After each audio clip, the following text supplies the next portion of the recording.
केजरीवाल के पूर्व पीए विभव कुमार पे बहुत सख्त टिप्पणी की है सुप्रीम कोर्ट के जजों ने और ये साफ कहा है कि सीएम आवास के भीतर इस तरीके की घटना कैसे हो गई।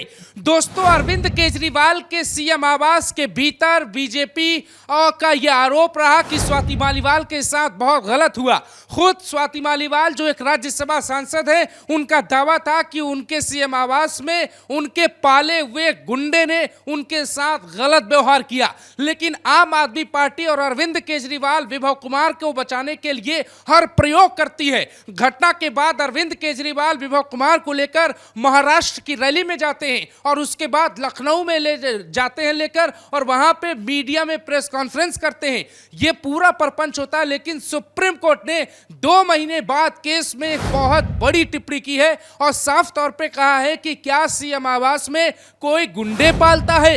ये सुप्रीम कोर्ट के शब्द हैं दोस्तों। सुप्रीम कोर्ट ने विभव कुमार के लिए गुंडे शब्द का इस्तेमाल किया है और इस तरीके की सख्त टिप्पणी कोर्ट के भीतर कम से कम बहुत कम बार देखा जाता है। लेकिन इसके साथ सुप्रीम कोर्ट ने यह भी पूछा कि क्या कोई है सीएम आवास में जो विभव कुमार के खिलाफ गवाही देगा। एक महिला के साथ ऐसा व्यवहार सीएम आवास में क्यों हो गया। एक महिला जो सिर्फ जाती है मिलने और बात करने के लिए, उसके साथ बेवजह इस तरीके का दुर्व्यवहार दिल्ली में, वो भी सीएम आवास में कैसे हो जाता है। इन तमाम बातों पे सुप्रीम कोर्ट के जजों द्वारा एक कड़ी फटकार लगाई गई है। सीएम अरविंद केजरीवाल का भी नाम सुनवाई के दौरान 2 बार आया और कड़ी फटकार के दौरान इस बात पे जजों ने पूछा कि सीएम आवास होता है महिलाओं के लिए, महिलाओं की सुरक्षा के लिए, जनता के काम के लिए, कि सीएम आवास में कोई विभव कुमार जैसा गुंडा पाला जाता है। अब आप समझिए कि दिल्ली में अरविंद केजरीवाल के जो पीए रहे,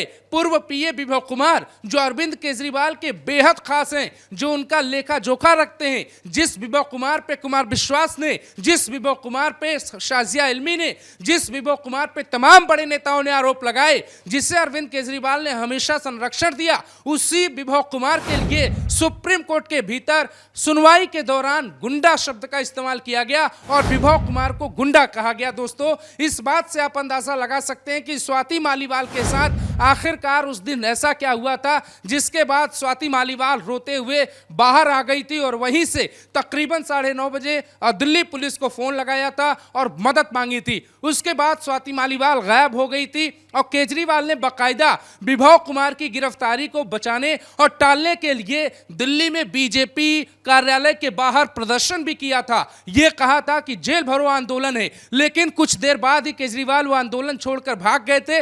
सवाल यह है कि जब एक महिला के साथ मुख्यमंत्री आवास के भीतर इस तरह की घटना होती है और घटना के बाद कोर्ट की तरफ से यह टिप्पणी की जाती है कि एक माफिया को या एक गुंडे को आपने पाला हुआ है, तो फिर क्या अरविंद केजरीवाल या उनकी पार्टी की तरफ से कोई बयान आएगा। यह दोहरी नीति कोर्ट में एक्सपोज हो गई पूरी तरीके से। एक तरफ महिलाओं को फ्री में टिकट दिया जाता है केजरीवाल की तरफ से और दूसरी तरफ गुंडे, चूंकि मैं इसलिए कह रहा हूं क्योंकि गुंडे शब्द का इस्तेमाल सुप्रीम कोर्ट के जजों ने किया है। गुंडे विभव कुमार को सीएम आवास में क्यों रखा गया। क्या केजरीवाल की नैतिकता वाली राजनीति आज पूरी तरीके से एक्सपोज हो गई। दिल्ली सरकार पूरी तरीके से एक्सपोज हो गई। जो ड्रामा चल रहा था वो पूरी तरीके से बाहर आ गया और सुप्रीम कोर्ट की सुनवाई का बहुत मतलब है दोस्तों। अब इस केस में 7 तारीख को सुनवाई होगी और उस दिन बड़ी सुनवाई हो सकती है। स्वाति मालीवाल केस में पहली बार स्वाति मालीवाल के पक्ष में सुनवाई होती हुई दिखाई दी। जाहिर तौर पे देश की राजधानी दिल्ली में अगर किसी महिला राज्यसभा सांसद के साथ इस तरीके का बर्ताव कोई मुख्यमंत्री का पीए करेगा तो आम लोगों का क्या होगा। इसीलिए सुप्रीम कोर्ट ने अरविंद केजरीवाल के खिलाफ जो ये टिप्पणी की है, उनके पीए के खिलाफ जो ये टिप्पणी की है, उसे बड़ी मानी जा रही है। उसे यह कहा जा रहा है कि स्वाति मालीवाल केस में अब हो सकता है कि उनको न्याय मिले और विभव कुमार जो जेल से बाहर आने के लिए लगातार पैरवी करवा रहा है, बार बार जमानत याचिका डाल रहा है, शायद वो बाहर ना आ पाए और उसे लंबे वक्त तक जेल में रहना पड़ेगा। साथ में दोस्तों ये भी कि अरविंद केजरीवाल जो कर रहे हैं उसको छिपाने के लिए वकीलों को महंगी फीस देते हैं। अपने ही केस में 42 करोड़ रुपए दे चुके हैं और विभव कुमार को बचाने के लिए भी करोड़ों रुपए खर्च हो चुके हैं। लेकिन विभव कुमार को लेकर सुप्रीम कोर्ट की टिप्पणी कि क्या अपने सीएम आवास में माफिया और गुंडा पाला हुआ है, यह अपने आप में बताता है कि 2012 में जो अरविंद केजरीवाल राजनीति के कीचड़ को साफ करने आए थे वो ऐसे गुंडे मवालियों से घिरे हुए।